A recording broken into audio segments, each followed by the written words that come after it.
Bonjour et bienvenue. Imaginez à l'instant que chaque projet public, que ce soit la construction d'une route ou d'une école, devienne un véritable moteur de croissance économique. C'est exactement la promesse d'un nouveau modèle de pensée qu'on appelle la gouvernance proactive. Il nous est proposé par le think tank Cellule africaine de gouvernance grand impact. Ensemble, on va explorer comment ce cadre a pour ambition de transformer la gestion publique pour, littéralement, bâtir la grandeur des nations. Alors, quand on pense à un projet public, disons la construction d'une nouvelle route ou d'une école, on pense souvent, on pense dépenses, n'est-ce pas? C'est de l'argent qui sort des caisses. Mais, et si on changeait complètement de perspective? Si on voyait ces projets non pas comme des coûts, mais comme de vrais investissements, comme des moteurs de croissance, c'est une idée qui pourrait absolument tout changer dans la façon de gérer les affaires de l'État. Voilà, c'est vraiment la question centrale. Prenons un exemple. Un nouvel hôpital. Est-ce que c'est juste une ligne de plus dans un budget, un chiffre dans une colonne, ou est-ce que c'est peut-être une occasion manquée de créer de la valeur, une valeur qui irait bien au-delà de ses propres murs? C'est cette idée-là qu'on va creuser ensemble. Bon, pour répondre à ça, il faut carrément adopter une nouvelle philosophie de pensée. Une approche qui ne se contente pas de dire « Ok, le projet est fini, mission accomplie ». Non. Une approche qui se concentre sur l'impact économique que ce projet va générer. Et c'est là qu'entre en jeu ce qu'on appelle la gouvernance proactive. Alors, concrètement, la gouvernance proactive, qu'est-ce que c'est? Imaginez un système de gestion où chaque projet public, vraiment chaque projet, du plus énorme au plus petit, est pensé dès le départ, dès la première minute, avec un but, construire l'économie. Ici, la création de valeur, ce n'est plus un petit plus, un bonus sympa si ça arrive, non, c'est le point de départ de tout. Au cœur de toute cette approche, il y a un concept fondamental. C'est un mot qu'on n'entend pas tous les jours, c'est certain, l'économicibilité. Retenez-le bien parce que c'est vraiment le pilier, la pierre angulaire sur laquelle repose toute l'idée de la gouvernance proactive. Et ce qui est puissant avec ce concept, ça tient en un seul mot, obligation. Oui, obligation. L'économicité, ça veut dire qu'on impose que chaque projet soit conçu dès le départ pour générer une valeur financière et économique qu'on peut mesurer. Du coup, la création de richesse, ce n'est plus un heureux hasard, un truc qui tombe du ciel. Ça devient une exigence fondamentale.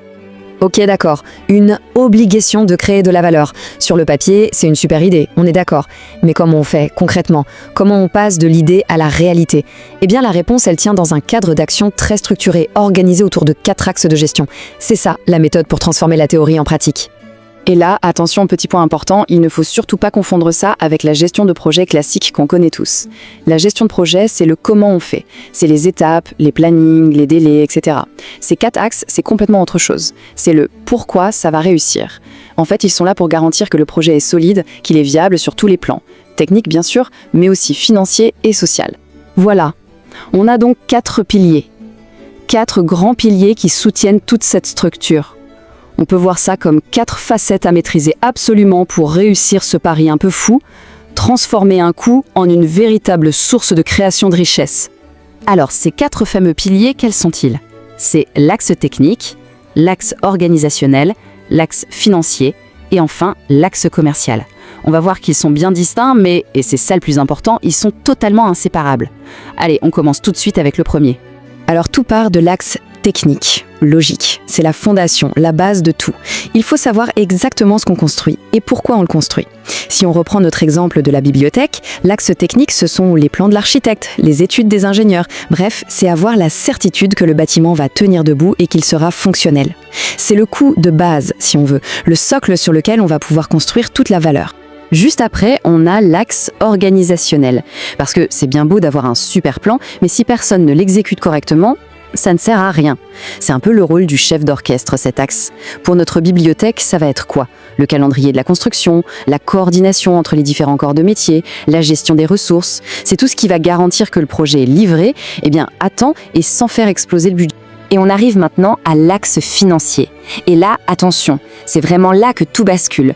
On ne se contente plus de dire « comment on finance cette dépense ?» Non, la question devient « comment peut-on, activement, créer de la valeur ?» Reprenons notre bibliothèque. On pourrait se dire, et pourquoi pas, dès la conception, intégrer un petit espace café sympa. Les revenus de ce café, hop, ils pourraient être réinvestis directement dans les activités de la bibliothèque. Et enfin, le 4e axe, l'axe commercial, qui pousse la logique encore plus loin. Là, il ne s'agit plus seulement d'avoir eu la bonne idée du café. Il s'agit de transformer cette idée en une véritable petite activité économique. On va le gérer pour que ces bénéfices puissent financer de nouveaux programmes. Quoi, par exemple? Des ateliers de lecture pour les enfants, acheter plus de livres. Et là, c'est magique. Le projet ne fait plus que coûter de l'argent, il commence à en générer. Il devient en partie autosuffisant. Bon, maintenant qu'on a vu ces 4 axes séparément, le plus intéressant, c'est de voir comment ils fonctionnent ensemble. Parce que ce n'est pas juste une checklist, une liste de tâches à cocher. Non, c'est un véritable système intégré, où chaque axe vient renforcer les autres. Et tout ça pour atteindre un objectif qui est bien plus grand. Et voilà, c'est ça, la synergie en action. Pour résumer, l'axe technique fournit les plans.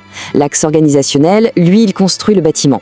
L'axe financier a l'idée de génie de l'opportunité du café. Et l'axe commercial s'assure de le faire tourner pour que la bibliothèque puisse prospérer. On est passé d'un simple coût de construction à un véritable écosystème, à la fois culturel et économique. C'est ça le changement de paradigme. L'impact d'une telle approche, on le comprend bien, va beaucoup plus loin qu'un seul projet. En fait, c'est exactement ce que dit cette citation. C'est une manière de participer fortement à la construction de l'État. Chaque projet, géré comme ça, devient une brique de plus pour bâtir un État plus résilient et surtout économiquement plus solide.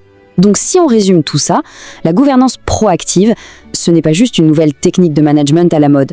C'est bien plus que ça. C'est une vision, une vraie vision pour le développement sur le long terme. L'objectif final, c'est quoi? C'est de construire, projet après projet, une société où les institutions publiques sont capables de créer elles-mêmes de la valeur et, idéalement, de s'autofinancer.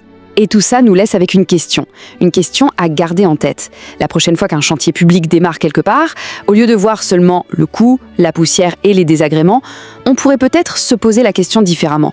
Se demander, tiens, quelle opportunité économique se cache là-dedans? Quel petit écosystème pourrait naître de ce projet? Rien que de se poser la question, c'est déjà un premier pas pour commencer à changer les choses. Merci beaucoup pour votre attention.